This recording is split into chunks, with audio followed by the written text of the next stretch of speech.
kyokka ono olwatuuka mu palamenti abaaliwo bagamba nti yasanga akaseera akazibu okumatiza bannakibiina kye ekya FDC wamu n'ababaka abaali bamulonze nga n'oluusi yatuukanga okusalawo ng'awakanya ensala ey'ekibiina mwe yali ava okwagala okusanyusa ababaka bakulembera. Lumu gavumenti ereeta ekiteeso okutwala abasirikale Somalia Latiga akiwagira ng'ate najja nankumbi ekiwakanya. Kati FDC ne bagamba nti kasita leader of opposition alondebwa ababaka abaawulira ababaka abatawulira kitebe. Ne loyalty eya leader of opposition oba ogimugyeko kugamba nti bamulondera eyo pate ye temuyinako ki? Temuyinako obuyinza. Kino kyaviirako obukulembeze mu kibiina okutuula ne bakkaanya nti tewaddangamu okubaawo okwerondamu wabula ekibiina okusala waani akulira oludda oluvuganya gavumenti nga bwe gubadde n'okutuusa kati newankubadde etteeka libalagira okulonda. Era bw'atyo Nandalama Fayi bwe yalondebwa mu palamenti ey'omwenda. Okusinziira ku mubaka Richard Lumu, embeera eno ebasibyeko abantu abaweereza ekibiina okusinga ababaka be bakulembera mu palamenti nga n'abamu tebava mu kibiina kiba kisinga obunene. It is important for members of the opposition in parliament to hold a leader of the opposition or a chief whip accountable. Yo mubaka Ibrahim Semujunganda agamba nti singa ekiteeso kino kiyisibwanga Lumu bwe yakireese kigenda kunafuya oludda oluvuganya gavumenti mu palamenti era kiyinza n'okuviirako enjawukana wakati w'akulira oludda oluvuganya gavumenti mu palamenti n'ekibiina kye mwava. Bw'ogamba nti ab'ebibiina ffenna tukuŋŋaane ab'opposition tulonde nga tusobola okulonda Ssemujju owa FDC ne PFF nga tusobola okulonda Kagabo wa NUP naye nga kati akolagana ne Piraawo, ekyo kijjawo ekigendererwa ky'opposition mu palamenti sikikiririzaamu. Ye eyaliko akulira oludda oluvuganya gavumenti mu palamenti Winnie Kiiza agamba nti ekiteeso kino kiyinza okuwa gavumenti eri mu buyinza omwaganya okuleeta omuntu yenna ne bw'aba talina mutima gwa nkyukakyuka. Mujja kubanga muyina omuntu gwe mulowooza nti yasaana obwa leader of opposition olinaavaayo n'ebisawo bya ssente ebivudde wa Museveni, mujja kulaba abantu nga bazunze balonze omuntu ne mugamba ye wa opposition waffe naye ye javudde ssente ze jajje ssente ze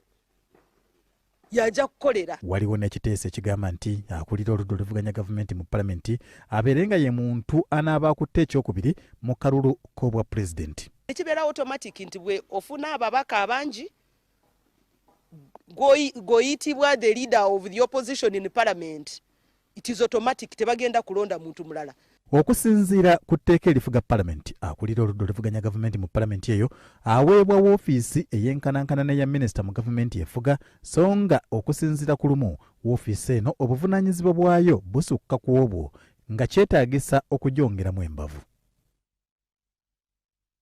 Nyo weebalire ddala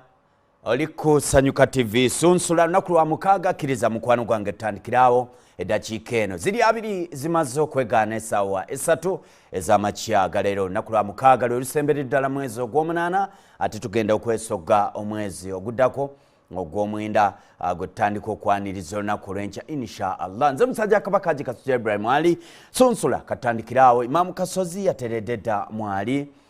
Honorable Balimwezo yateredde dda mwali mbaka palamenti owanakawa Imam mutunulizi wa nsonga mu ggwanga lya Uganda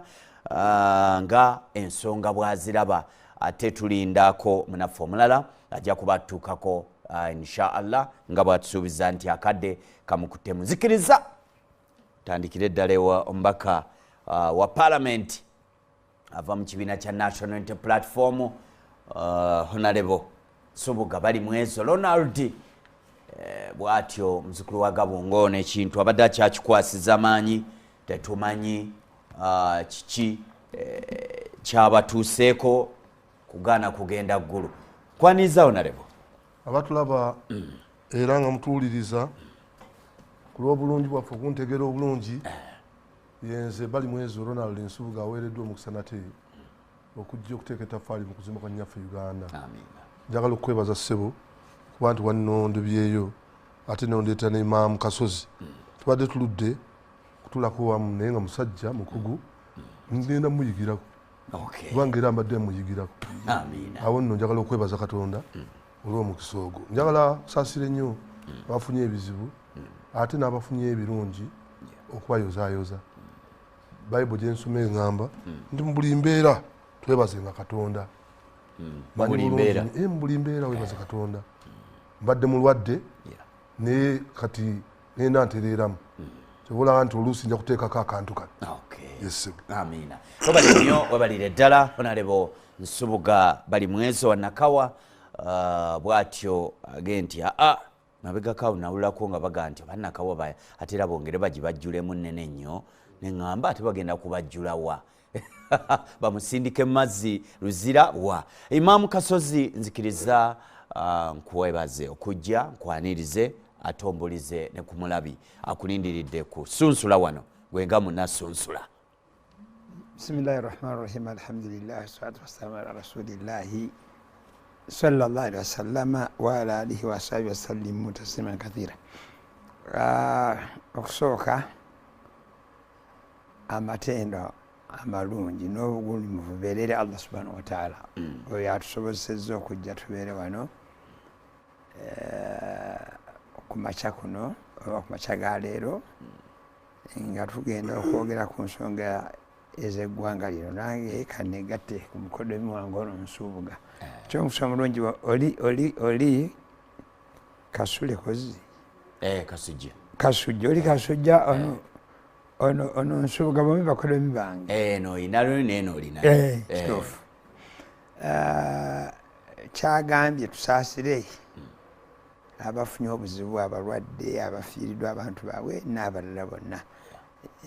ab'ekika ky'empologoma generally gye tuli mu Buganda nabo bafiiriddwa omutaka omukulu oba Namuguzi nammwe tubasaasidde era n'abalina abalwadde tubasaasidde abalina ebizibu tubasaasidde abakyalemereddwa okuzzaayo abaana baabwe ku matendekero amakulu agagguddewo olw'okubanga embeera si nnungi nammwe tubasaasidde ne tubasabira omutonzi atukyusize mu mbeera. Ndowooza oba guno mulundi gwange ogwokubiri okubeera ku sayidi eno kituufu nnyo. Kansuubire nti binaatambula bulungi naye abagenda okuwuliriza ebigambo byaffe kamba weegundi in advance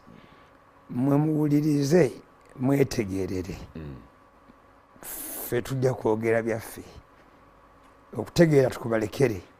bye musanga nga birimu eggumba byamakulu mu bitwale bye musanga nga tebibatambulidde bulungi mubireke naye bw'osanga nga olinayo ekisinga ku ekyo mufo kyokugenda okukayana okuvuma abantu saba abaatuleese wano bagambe nti omukulu oyo bali munzo essimu yeki ogisabe ate ye mwangu wakusanga kuba yemba palamenti ate waba alina ofiisi mu constituency tabula n'omufuna kati nze osobola nange okunsanga mu nnimiro yange eyo gyennimiro ekyaggwe mu nnimiro yange ate bwonansanga ojja kufuna omukisa ojja kuvayo nga oyinza okufunayo nenanasi gyotaguze esebo ogambe nti obadde ogamba ki esebo naye okusinga okugamba abantu abamu muyize emize emibi egy'okuvuma abantu gwotakkiriziganya nayo bwemutawuliziganya nga nemu byemuvuma ate mubikolera mu butamanya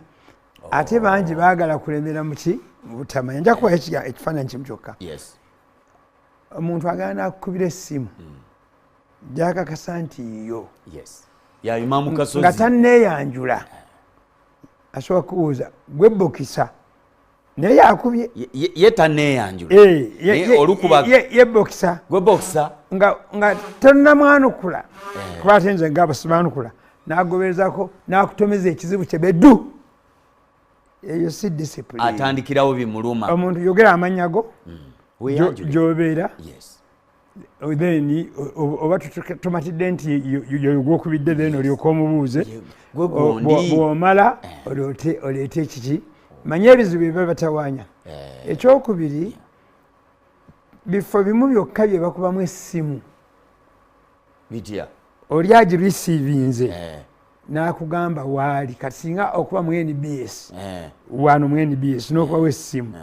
agirisiivinze ku reception yagikwatanga this is NBS can I help you bw'osanga nga si yo takwonoonera biseera galawo obugazi okole ki kyava ya akusooka okwanjula yakwesooka mu ofiisi mu kyezo naye zino essimu z'abantu zemukuba mulekerawo okukubira abantu amasimu ne mugoberezaako ekigamba gwe bali mu ezo then nga tonnadde mu kyego nti omanyi nasuze bubi ye bategedde bwe yasuze Sunsula kwoli ndooza bw'abadde ayanjula abagaye nti ebigambo mu bitwale ate muggyemu olwaleero ayinza okuba nga atufundiikiriridde omwezi abadde akikola mukyuseemuko onaleero bali mwezo oli mubaka palamenti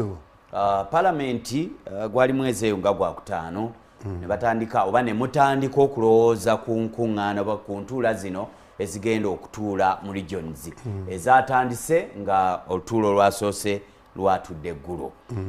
mwezi guno ogw'omunaana nakuza omwezi abadde 28 kyemwayagaliza embazzi nekituuka wabula nga tekinnatuuka nga ababaka basituka okgenda wabaddewo kyetwayise okulya n'okkomba essowaani mbaka oludda oluvuganya abakulira agamba tetujja kgenda olw'ensonga abcd ababaka abamu kubeegattira mu ludda oluvuganya ne bagamba nti ffe tulina okgenda kuba tulina okutuusa ensonga zaffe temwagenze eggulu tekigenda kukosa abantu bammwe bwe mukiikirira tekigenda kukosa oludda oluvuganya ng'ate abamu bagenze ate mwe ne musigala abamu sebo n'abatuuliriza era nga imamu yasabye njagala tutegeragane twabye ngenda okwogera byange ate ebimu ngenda gendera ku byekibiina nga bwe kigamba mateeka ennono z'ekibiina kakati budget yatandika previous year era call circulars ne ziyita first second baministers ne bajja ne batuleetera budget framework paper ng'entuula ezo teziriimu ne tugenda mu mps teziriimu era nga bwogambye mwezi ogwokutaano awo sipiika n'akireeta ng'ekirowoozo kye kyaleese ng'ekirowoozo ayina commission gyakulira yandibadde ekigayaga nga deropu mwatuula ne ba commissioners abalala bandibadde bakigayagayamu bakireeta then wetwali tugira nga bagendera okusoma budget ne tukidiscassinga katono tugaa nti no tukiweewo mwaganya tukidiscassingeko kubanga okireesi commission ekimenyemenye tukidebatingeko mu parliament oba oluusi kiteekebweku tubeere nga tumanyi kikyo tugenda okukola lwaki tukyusizaamu tugenda kufunamu ki kyekiseera ekituufu okuba nti tukikola kinaatwala ssente mmeka ebyo byonna tetwabiyitamu temwabitunuuliramu wetwakireeta mu palamenti sipiika taibwa yalimu lobu n'agamba twandibadde twogera ku nsonga ezo sipiika n'alonda akakiiko nga kugenda kubeerako lopu kugenda kubeerako lead of opposition kugenda kubeerako kaw ye chief whip kugenda kubeerako chief whip weri wa ruling government ne kugenda kubeerako ne prime minister ne speaker ye mwenyini bagende badiscussing ku nsonga ezo okuva olwo tetumanya nga kyagenda mu maaso tumuwulira mu budget ng'ategeeza president naye akikkiriza ekya region gundi regional sittings kati ffe ne twewuunya tulina budget ya trillion yasooka kuba trillion oza 5 mu bbiri something like that obutabalika 5 nedda baali 4 kuba bayongerako 14 nezifuuka 7 mu bbiri okitegeera bulungi kakati nga twebuuza sente zigenda kuvaawo gavumenti erina sente balese kuli genda enyongereza ya trillion 14 twati kikino yali ya 5 baleta 14 zifuke 7 tika nti tebaatuwana mwaganya kudiscussinga kuli genda mali kasozi oba ontegeera leero tugenda kuyisa budget kumacha balesewo nyongeza trillion 14 budget ya Rwanda namba ngane muyina kuyisa budget leero ne bagattako trillion 14 tetumanyi waje zivudde otegera bulungi bazirese bagamba nti balina bagenda okujja sente ezo treasury bonds ndoza trillion nga 7 nendala akakiiko ne kazigitematema ne kaleeta amazima njogera amatuufu tetwafuna time kuyita mu budget nga bwena kuyitibwamu negenda era mwala bwe yatuuka yakola ki yakomezebwawo president ng'agamba ebyange babitemiimu era ne bizzibwamu era n'agamba sijja gisayininga otegera bulungi ebiddizibwamu nga mulimu ssente ezaali ziwe biliyoni 3 zalagambe ziddemu nga ziweebwa Roko and others kati tusobola kukola budget nga ya Roko and others oba ntegera bulungi nnyo nkutegeera njagala otusikesiko otusembeze kati muffe sina betulowooza others abali nga parliament ne muli mundowooza ati akashuga yinza okubaamu kuba mumita sente za gavumenti sente bayisa sente eneti atera okubaleza amalwaliro otegera bulungi oba olusoneroko akati tutandika okuyingira mu financial year bwe tujja mu financial year tulinda sente tutandika okuimplementinga ebiri mu budget PSST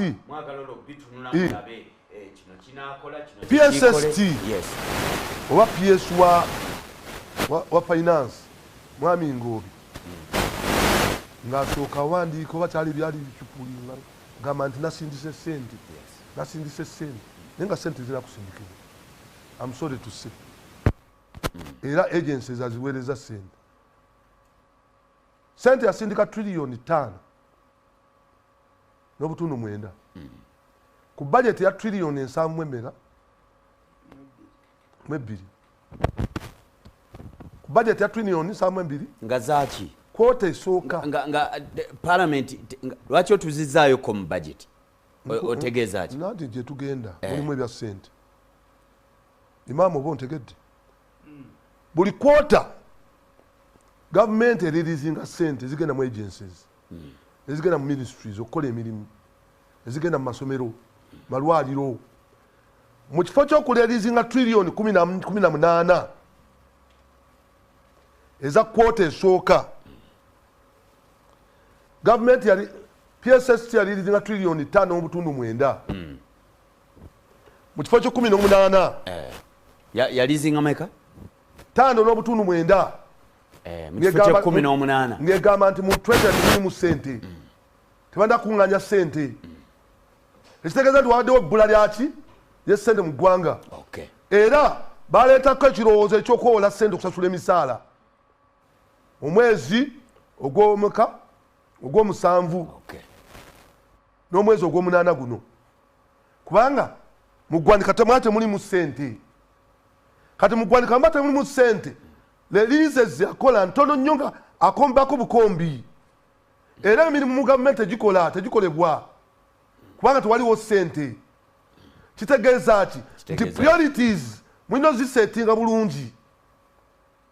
mu kaseera kano nga sente temuyina